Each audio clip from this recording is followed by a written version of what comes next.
구독과 좋아요는 무료지만 제게는 큰 힘이 됩니다. 30년 친구였던 그 사람 저는 아직도 그녀가 웃던 표정을 잊을 수 없습니다. 안녕하세요. 저는 올해 48, 전업주부로 살아온 여자입니다. 사람들은 저를 보면 참 평범하고 조용한 사람이라고 말합니다. 실제로 그렇기도 했죠. 남편 하나, 딸 하나, 그렇게 단란하게 살아왔으니까요. 그리고 제 곁엔 늘 한 사람이 있었습니다. 고등학교 1학년 때 같은 반에서 처음 만난 친구, 선미. 우린 그 시절부터 둘도 없는 친구였어요.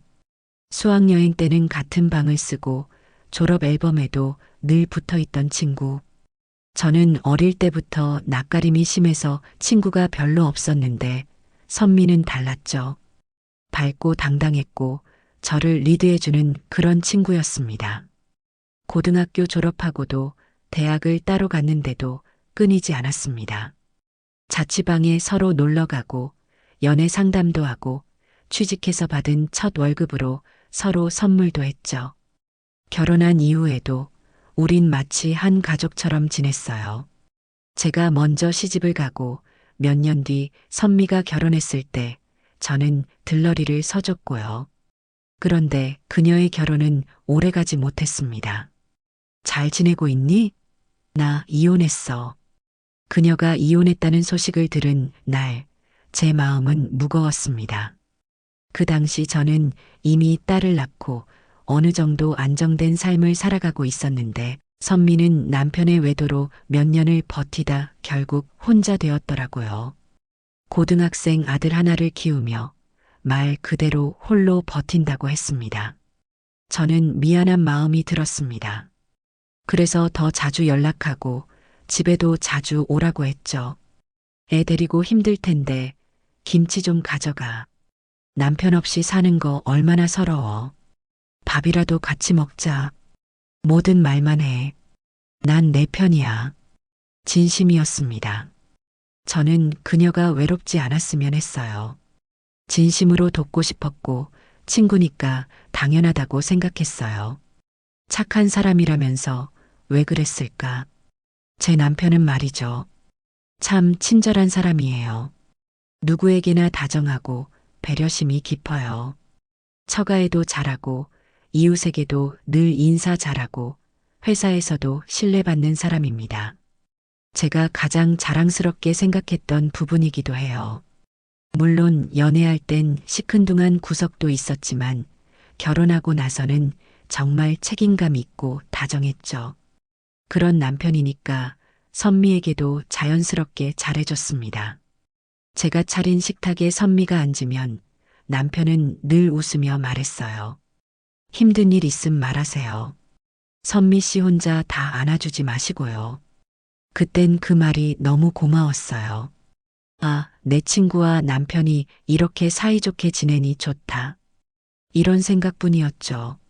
하지만 지금 생각하면 그 다정함이 그녀에겐 다르게 들렸을지도 모릅니다. 그녀는 점점 더 가까이 다가왔습니다. 시간이 지날수록 선미는 우리 집에 더 자주 왔습니다. 처음엔 한 달에 한두 번이던 게 어느 순간엔 매주 주말마다 찾아왔고 급기야는 평일 점심에도 저한테 연락 없이 오곤 했죠. 오늘 근처에 일 있어서 그냥 밥이나 먹고 갈까 했지. 그땐 이상하다기보다는 걱정이 앞섰어요. 얼마나 외로우면 이렇게까지 할까 하고 말이죠. 하지만 그때부터였어요. 남편과 선미가 함께 웃는 장면이 제 눈에 너무 자주 들어오기 시작한 게 소파에 앉아 서로 농담을 주고받고 제가 부엌에 있을 땐 둘이 베란다에서 얘기를 하곤 했죠. 뭔가 어색하다, 뭔가 불편하다. 하지만 전 그 감정을 계속 누르며 살았습니다. 설마 그런 건 아니겠지, 설마 내 친구가. 제가 믿고 싶었던 거겠죠. 아니, 믿고 싶지 않았던 겁니다. 마음이 먼저 알고 있었을까요? 제 딸은 16살 예민한 시기였지만 눈치가 빠른 아이예요. 그런데 하루는 딸이 무심코 이런 말을 했습니다. 엄마, 선미 이모 너무 자주 오지 않아? 아빠랑은 되게 잘 맞는 것 같더라. 순간 심장이 내려앉았습니다. 딸아이의 말이 그저 농담처럼 들리지 않았거든요. 그날 밤 저는 선미와 남편의 최근 카톡 대화가 궁금해졌습니다. 하지만 아직은 보지 않았어요. 제 안에 마지막 믿음이 막고 있었으니까요. 그래도 친구잖아. 그래도 내 남편이잖아. 그날의 문틈 그게 시작이었습니다. 그 사건은 아직 오지 않았습니다. 그날이 오기 전까지 저는 마지막으로 제 스스로를 믿어보고 싶었어요. 친구를 믿고 남편을 믿고 제 눈이 틀렸다고 말하고 싶었죠. 하지만 그 문틈 사이로 보게 될 장면이 제 모든 믿음을 어떻게 부숴버릴지 그땐 몰랐습니다. 그날 이후 저는 괜스레 선미의 말투 하나하나에 예민해지기 시작했습니다. 사실은 그 전부터도 뭔가 불편한 기운을 느끼고 있었지만 제 스스로 그걸 인정하지 않으려 애쓰고 있었던 거겠죠. 와, 너 진짜 좋겠다. 남편도 착하고 딸도 그렇게 예쁘고 똑똑하고 나는 뭐 아들놈 하나 겨우 버티며 사는데 선미가 한 말은 분명 칭찬처럼 들렸습니다. 하지만 좋겠다라는 말 끝엔 항상 날카로운 가시가 숨어 있었죠. 넌 좋겠다. 남편이 늘 일찍 들어오니까. 넌 좋겠다. 명절에도 시댁 안 가도 된다며. 넌 좋겠다. 딸이 엄마 말 그렇게 잘 들어서. 그녀의 좋겠다는 말은 마치 넌 나보다 낫잖아. 그러니 당연히 다 가져도 되라는 허락처럼 들리기도 했습니다. 그게 저를 더 불편하게 만들었고 왠지 모르게 죄책감을 느끼게 했습니다. 그녀의 눈은 말보다 먼저 움직였죠. 어느 날은 남편이 외출하고 들어온 날 현관에서 마주친 선미가 웃으며 말했죠. 어머, 민수 씨, 오늘 정장 멋있으세요. 이야, 이런 남자랑 같이 사는 너는 진짜 복 받았다. 말은 그렇게 했지만 그녀의 눈빛은 너무 오래 남편을 붙잡고 있었습니다. 남편은 허허 웃고 방으로 들어갔고 저는 선미를 바라봤죠. 그녀는 아주 익숙한 얼굴로 저를 바라보며 이렇게 말했습니다. 진짜 민수 씨는 딱 내 이상형이야. 물론 네가 있어서 다행이지만 그 마지막 말 다행이다가 아니라 아쉽다는 표정으로 들렸습니다. 너무 가까우면 경계심도 사라지더군요. 그녀는 우리 집을 자기 집처럼 드나들었습니다. 냉장고도 자유롭게 열고 딸 방에 들어가 간식도 주고 심지어는 제가 외출 중일 때 남편에게 전화까지 걸더군요. 한 번은 제가 병원 진료로 점심 무렵에 잠깐 외출한 날이었어요. 그날 오후 늦게 집에 돌아와 봤더니 식탁에 사용한 그릇들이 그대로 있었고 싱크대에는 한두 개의 맥주캔이 비워져 있었습니다. 딸에게 물어보니 엄마 없을 때 이모가 와서 아빠랑 라면 먹었어. 순간 가슴이 철렁 내려앉았습니다. 그럼 너도 같이 먹었어?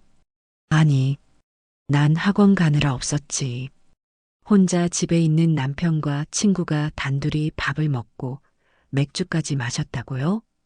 그 순간 머릿속에서 뭔가가 쿵 하고 꺼지는 느낌이 들었습니다. 하지만 저는 그때도 꾹 참았어요. 뭐라고 말해야 할지 몰랐거든요. 그녀는 내 삶을 흉내내고 있었습니다. 서서히 그녀가 제 옷 스타일을 따라하기 시작했습니다. 제가 늘 입는 가디건 색, 제가 단발로 자르고 나면 며칠 뒤 그녀도 비슷한 스타일로 등장했죠. 제가 좋아하는 음식점도 따라가고 딸아이 학교에 대한 정보도 자꾸 물어보고 남편이 출퇴근하는 시간까지 묘하게 맞춰 아파트 앞에서 마주치는 일도 잦아졌습니다. 처음엔 우연이라 믿었습니다. 하지만 반복되다 보니 그것이 우연이 아니라 의도였다는 걸 깨닫는데 오래 걸리지 않았습니다. 그리고 결정적으로 저를 움찔하게 했던 말. 가끔은 내 삶이 참 부러워. 나도 한 번쯤은 저렇게 살아보고 싶다는 생각 해봤어.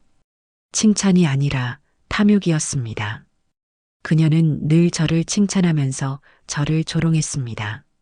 자기는 불행했고 저는 행복해야만 했고 그 차이를 계속 말하며 저에게 미안함을 심어줬습니다. 그 미안함이 어느새 내려놓음이 되었고 그 내려놓음이 방심이 되었고 그 방심이 결국은 모든 걸 뺏기는 이유가 되더군요. 그녀는 언제부터 제 자리를 노리고 있었을까요? 제가 만든 이 가정의 틈을 찾아내는 게 그렇게 쉬웠을까요? 남편은 아무것도 몰랐을까요? 아니, 모른 척 했을까요? 남편은 여전히 그녀에게 친절했습니다.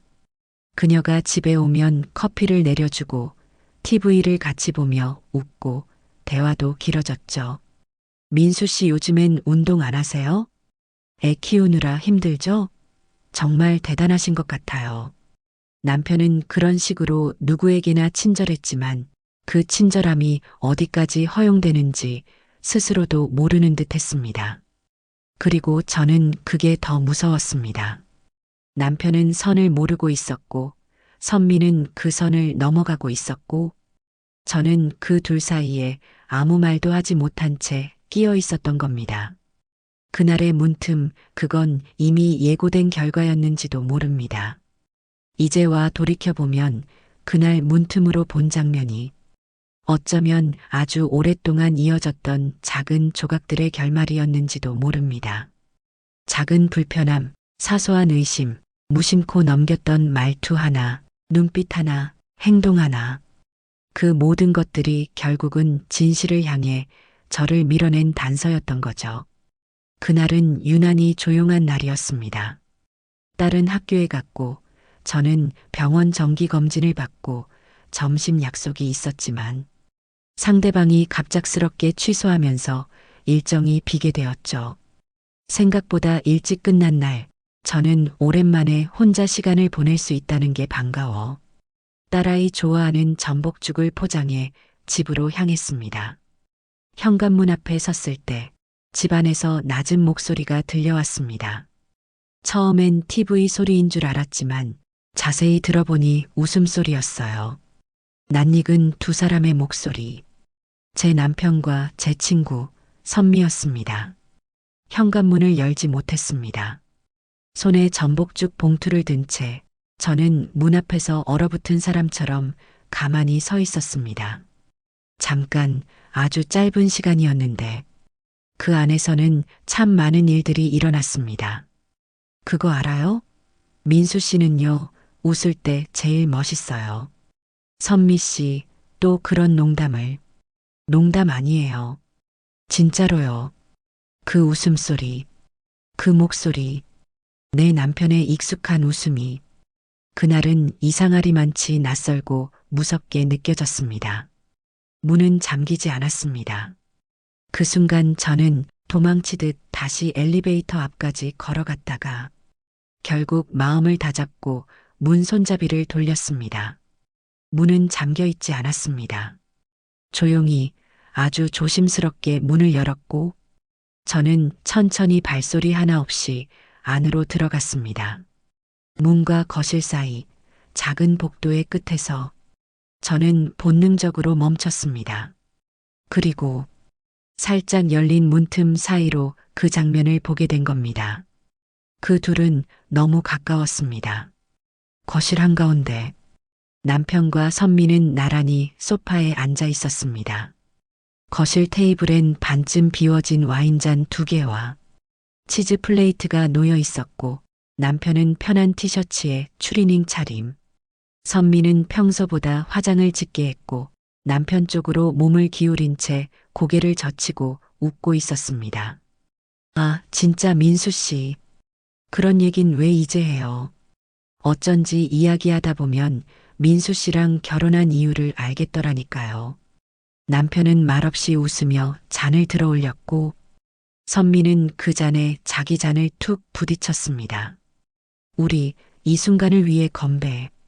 그녀가 그렇게 말하며 웃었을 때 제 손에서 전복죽 봉투가 땅바닥에 떨어졌습니다. 와장창 모든 게 무너졌습니다. 포장 용기가 바닥에 부딪히며 터졌고 국물이 거실 바닥까지 흘러나갔습니다. 그제야 두 사람이 고개를 돌렸습니다. 남편은 벌떡 일어나며 여보 언제 왔어? 선미는 눈을 껌뻑이며 오히려 태연하게 말했습니다. 어머 왔어? 나 오늘 근처 볼 일 있어서 잠깐 들러서 와인 한잔 하고 있었어. 그녀의 말에 저는 아무 대답도 하지 못했습니다. 가슴이 너무 뛰고 손이 떨려서 그 자리에 서 있기조차 힘들었거든요. 남편은 다가와 아무 일도 아니야. 오해하지 마. 진짜야. 그렇게 말했지만 이미 그 장면은 제 눈 속에 제 뼛속 깊이 새겨지고 있었습니다. 거짓말, 거짓말, 거짓말. 그날 밤 저는 말을 하지 않았습니다. 남편은 연신 우린 그냥 얘기한 거야. 내가 술 한잔 하자고 한 것도 아니야. 오해하지 말라고 변명했지만 그가 제 앞에서 말할 때마다 그 문틈 사이로 보인 웃음이 떠올랐습니다. 그 웃음은 정말 편안하고 익숙한 웃음이었어요. 가벼운 농담에도 반사적으로 터져나오는 함께 시간을 많이 보낸 사람끼리만 나눌 수 있는 그건 단 하루의 웃음이 아니야. 제 직감은 단호했습니다. 모든 퍼즐이 맞춰졌습니다. 그날 이후 저는 조용히 혼자서 정황을 수집하기 시작했습니다. 남편의 폰엔 선미의 번호가 별명으로 저장돼 있었고 카카오톡 채팅방은 삭제된 상태였습니다. 하지만 삭제하지 못한 흔적은 늘 남기 마련이죠. 구글 드라이브 자동 백업 폴더에서 몇 장의 스크린샷을 찾을 수 있었습니다. 요즘엔 민수 씨를 더 자주 만나서 좋아요. 오늘도 그 와인 한 잔 기다릴게요. 그리고 한 문장, 제 심장을 덜컥 먹게 만든 그 말. 그날처럼 더 함께 있고 싶어요. 무너졌습니다. 모든 신뢰가, 모든 우정이. 저는 그날 이후 밥맛도 없고 잠도 잘 수 없었습니다. 딸아이 얼굴을 보면 울컥했고 거울을 보면 내가 참 어리석고 초라해 보였습니다. 왜 몰랐을까? 왜 믿었을까? 왜 그 둘을 계속 우리 집 안에 머물게 했을까? 그날 저는 거실에 홀로 앉아 다 식은 전복죽 국물을 손으로 주워 담으며 속으로 되뇌었습니다. 이건 이제 돌이킬 수 없는 선을 넘어선 거야. 이제 피할 수 없었습니다. 그날 이후 저는 더 이상 감당할 수 없다는 걸 느꼈습니다. 남편 민수는 그날 밤 정말 미안하다. 실수였다. 하지만 우리 가정까지 깨질 일은 아니야. 라는 말만 반복했습니다. 그는 진심으로 사과하는 게 아니라 그저 상황을 무마하려는 사람처럼 보였습니다. 그리고 그 다음 날 저는 선미에게 전화를 걸었습니다. 우리 집으로 와줘. 단 3마디만 하고 전화를 끊었습니다. 내가 먼저 그녀를 불렀습니다. 그날 저녁 선미는 정말 아무렇지 않게 나타났습니다. 원피스를 곱게 차려입고 머리는 말끔히 손질한 상태였어요. 현관문을 열자마자 그녀는 웃으며 말했죠. 어제는 좀 오해 살 일이 있었나 봐. 그냥 와인 한잔 한 것뿐이었는데 저는 말없이 거실 쪽을 손으로 가리켰습니다. 앉아. 오늘은 확실히 얘기 좀 하자. 이야기는 단도직입적으로 시작됐습니다. 선미야. 응. 민수 씨 좋니? 그녀는 눈을 깜빡이더니 천천히 입꼬리를 올리며 웃었습니다. 좋아. 내가 왜 그런 사람을 붙잡고 있는지 이제야 알겠더라. 심장이 철렁 내려앉았습니다. 하지만 진짜 충격은 그 다음 그녀의 말이었습니다. 그녀는 웃으며 말했습니다. 사실 나 한 번쯤은 내 삶을 살아보고 싶었어. 넌 다 가졌잖아. 남편, 딸, 집, 여유 다. 나는 뭐 이혼한 뒤로 남편한테 배신당하고 아들은 날 원망하고 매일 눈치 보며 버티고 근데 민수 씨가 말해줬어. 대단하세요, 선미 씨. 그 한마디가 그렇게 따뜻하더라. 그 순간 생각했어. 왜 나는 안 돼? 왜 너만 그걸 누려야 해? 그 말 한 줄이면 충분했습니다. 그래서 이혼해줘. 그 남자 내가 가질게. 그녀는 그렇게 말했습니다. 너무도 차분하게. 오히려 오랫동안 마음속에 품고 있던 말을 꺼내는 사람처럼요. 그 눈빛엔 죄책감도 부끄러움도 없었습니다. 오히려 이런 말까지 했습니다. 넌 참는데 익숙하잖아. 지금도 참을 수 있잖아. 남편은 그 자리에 조용히 서 있었습니다. 그녀의 말을 들은 순간 저는 남편을 돌아봤습니다. 민수는 아무 말도 하지 않았습니다. 민수 씨, 아무 말 안 해? 선미가 그를 바라보며 말하자 남편은 망설이는 눈빛으로 저를 봤습니다. 여보, 선미 말은 그냥 감정적인 거야. 우리가 지금 흥분해서 그래. 그 말이 전부였습니다. 아, 이 사람은 나를 지킬 생각이 없구나. 저는 단번에 깨달았습니다. 그래서 나는 말했습니다. 그래, 너한텐 감정이겠지. 하지만 나한텐 이게 인생이야. 둘이 뭐가 됐든 상관없어. 하지만 내가 만들어 온 이 삶을 너가 쉽게 빼앗을 순 없어. 이건 사랑도 아니고 우정도 아니야. 그냥 도둑질이야. 선미는 비웃듯 말했죠. 그게 왜 도둑이야? 민수 씨도 날 좋아하는데? 선택받은 건 나일지도 몰라. 남편은 아무 대답도 하지 않았습니다. 우정은 죽었고 사랑도 끝났습니다.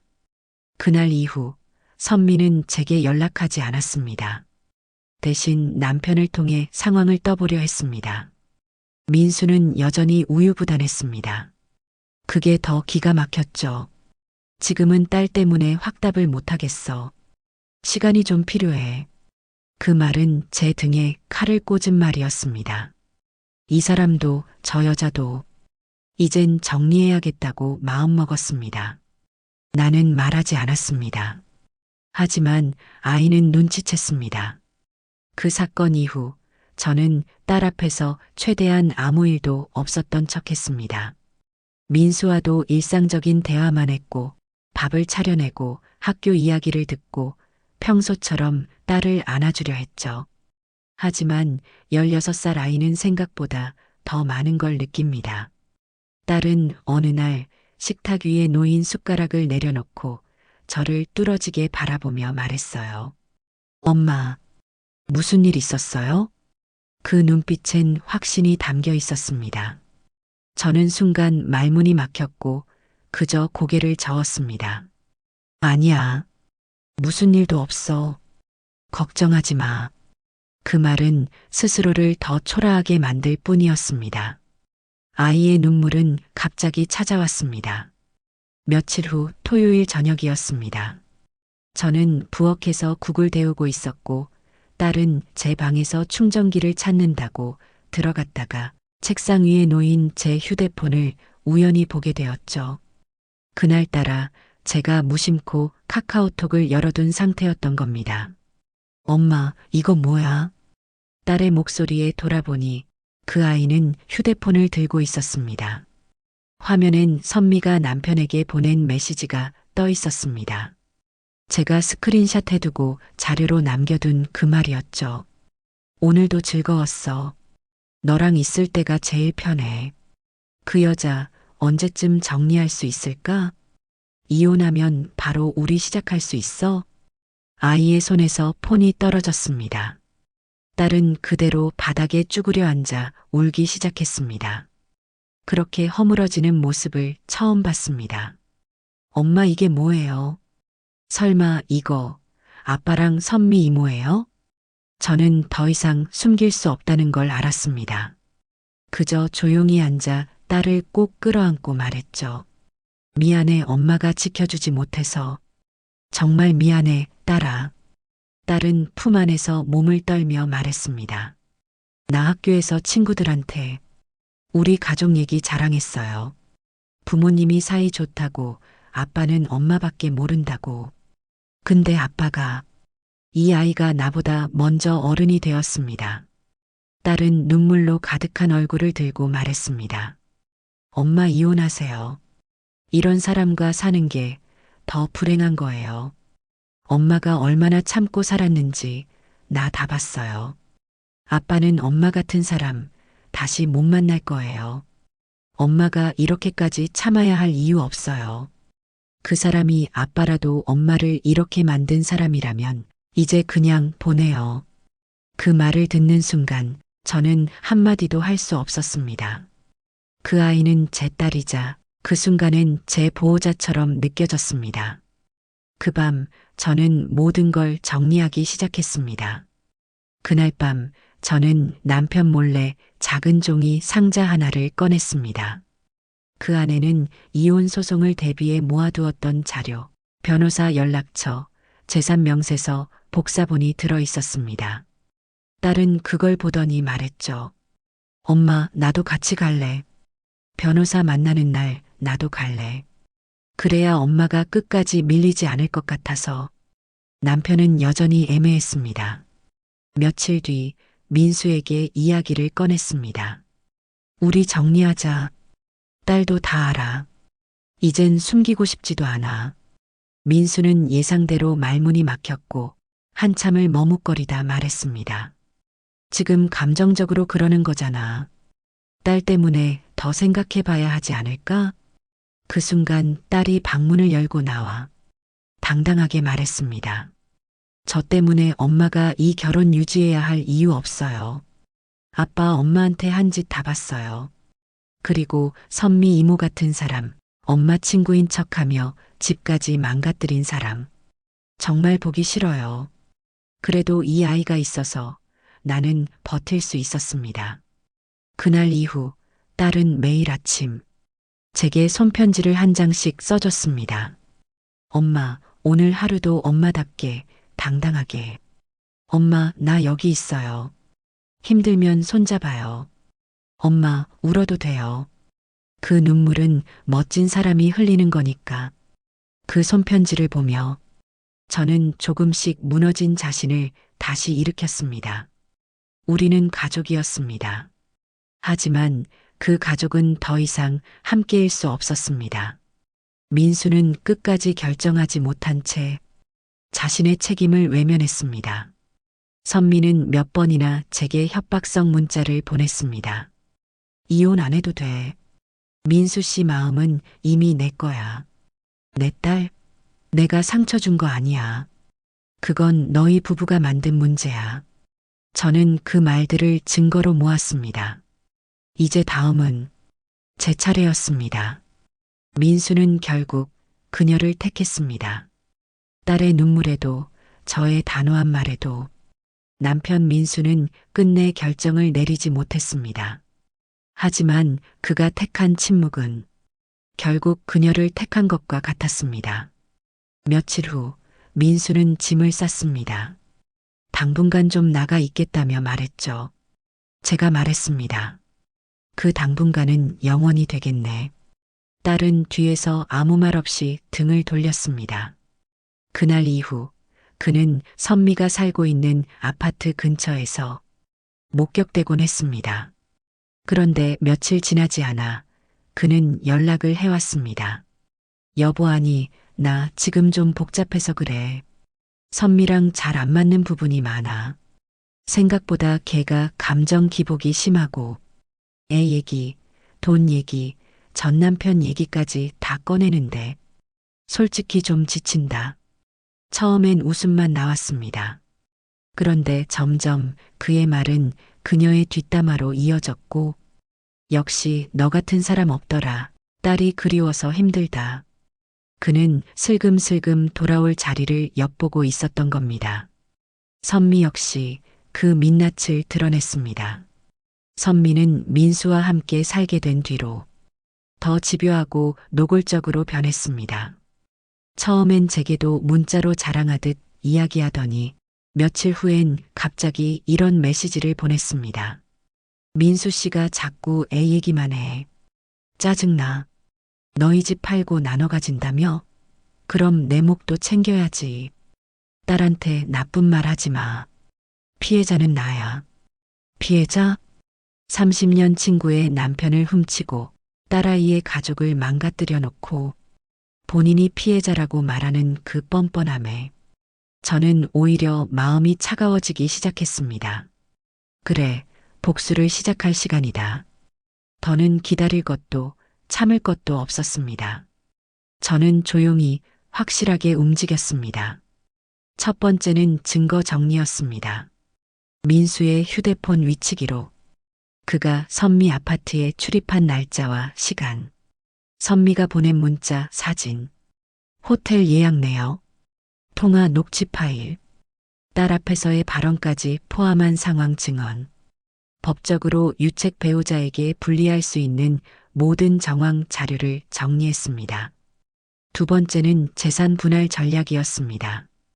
우리 집은 제 명의가 아니라 남편과 공동 명의였습니다. 하지만 제가 결혼 전 받았던 작은 상가 건물이 있었고 그곳에서 나오는 임대 수익은 남편과 전혀 무관한 제 자산이었습니다. 저는 변호사에게 물었습니다.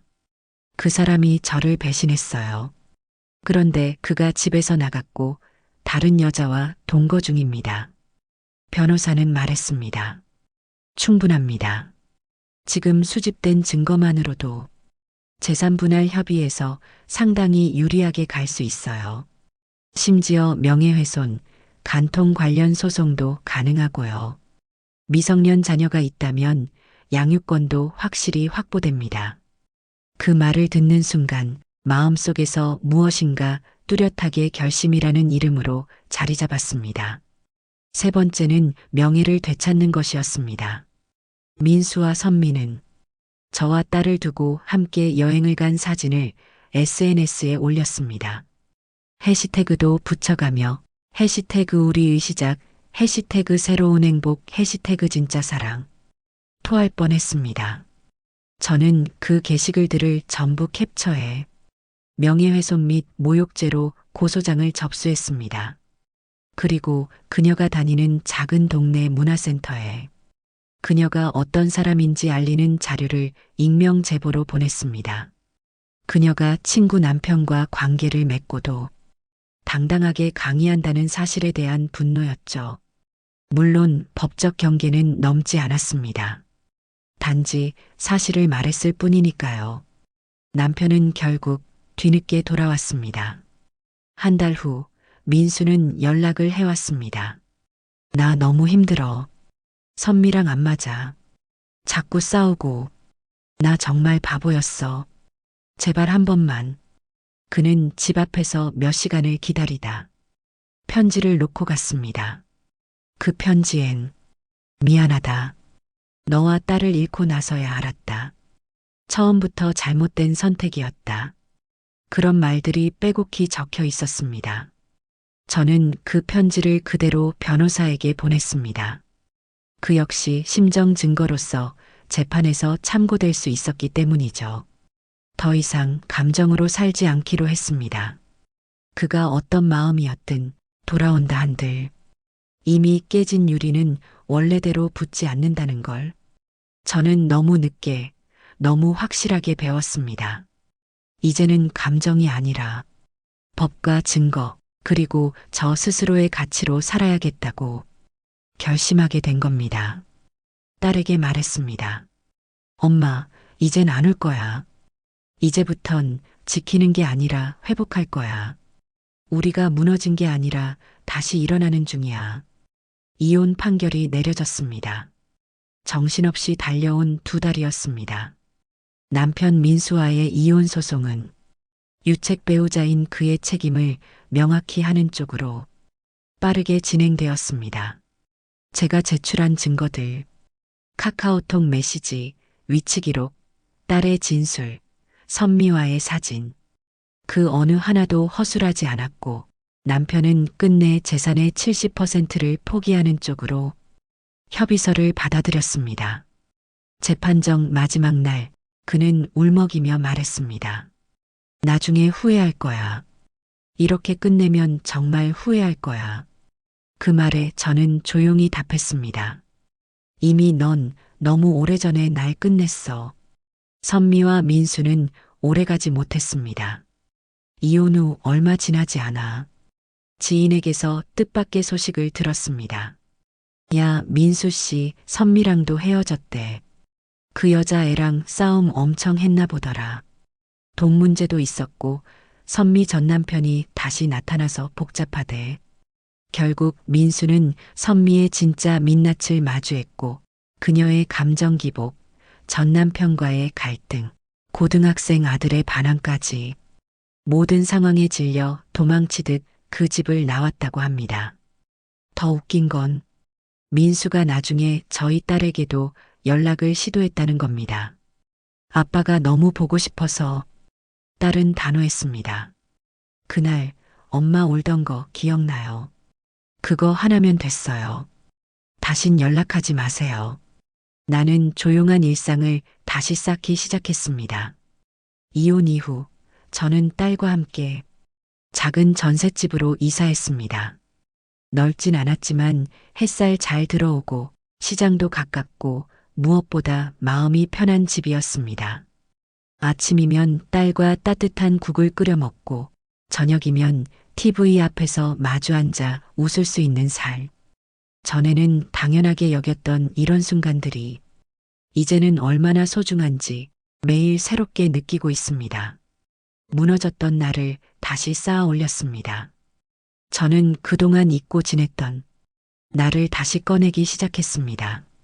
동네 도서관에서 자원봉사를 시작했고 문화센터에서 캘리그라피를 배우며 손글씨 전시도 해보았고 동네 아줌마들과 함께 등산도 가고 딸과는 매주 금요일마다 영화관 데이트를 합니다. 처음엔 어색했던 이 새로운 삶이 지금은 너무도 따뜻합니다.